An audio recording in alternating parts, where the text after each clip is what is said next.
I once sat next to Joe Biden at an event where one of the speakers committed a classic gaffe. He unintentionally uttered an obscenity into a live microphone. The offending speaker wasn't Biden, it was me. What do I do now? I asked the former vice president, figuring he was the world's leading authority on misstatements. Own it, he advised. That's all you can do.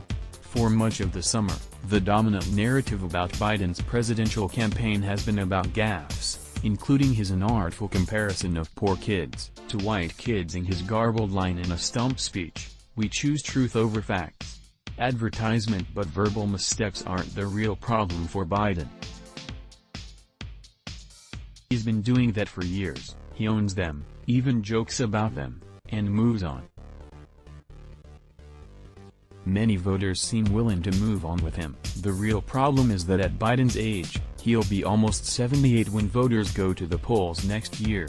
Worries about his gaffes have become a proxy for a more dangerous question. After almost 50 years in national politics, is he still mentally and physically capable of handling the rigors of the White House? There's no question that there's a concern about Biden's age, a Democratic strategist who isn't affiliated with a candidate told me. He looks and sounds like he's from a different era than almost everyone else on that stage. President Trump, with his instinct for the jugular, immediately questioned Biden's acuity. Does anybody really believe he is mentally fit to be president? Trump asked in a tweet. This, it must be noted, from a man whose Secretary of State once used an expletive when describing him as a moron. Advertisement aside from the occasional verbal stumble, Biden looks and sounds at least as capable as Trump, who is sometimes barely coherent himself, but it was a preview of the attacks Biden will face if he wins the Democratic nomination. That's why there's only one remedy for his wobbling campaign. He's got to charge straight into the problem and own it. If the question is whether Biden can withstand public scrutiny, he should be doing more public events, not fewer. That's what his campaign says he'll do, beginning with appearances in Iowa and New Hampshire this week. They are spinning all this as a plus, saying Biden isn't overpackaged, that he's always spoken his mind, unfiltered, and that's why voters love him.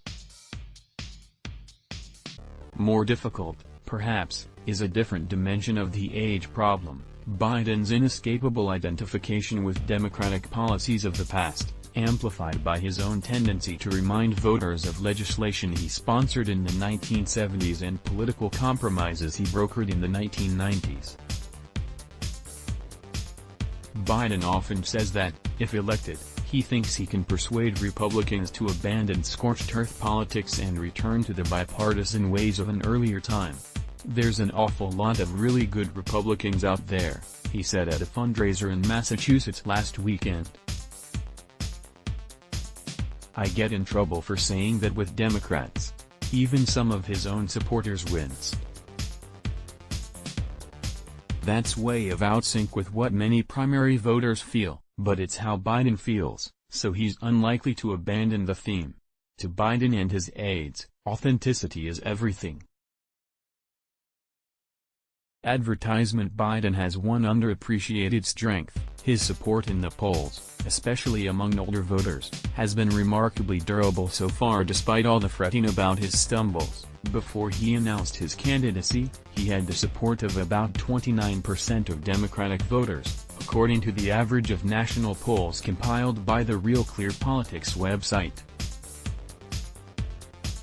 After he announced, his support spiked to 41%. After a weak performance in the first Democratic debate, it fell to 26%. Now it's back where he started, at roughly 29%. But much of that support remains tentative. In a poll released last week by the Pew Research Center, 53% of the voters who named Biden as their first choice said they were also enthusiastic about one or more of the other candidates, suggesting they could change allegiance. He's still the front-runner, but his lead is far from commanding. If he stumbles, there's still time for another moderate to move up in the polls. Democratic strategists name Kamala Harris, Pete Buttigieg and Cory Booker as the three most likely to succeed in this scenario. Biden has passed 2 initial tests of resilience. He's shown that he can take a punch and recover, as he did after Harris attacked his record on busing to achieve school desegregation. And he's shown that he knows how to recover from a gaffe, by owning it. After all, he's had almost a half-century of experience. Let's block ads. Why?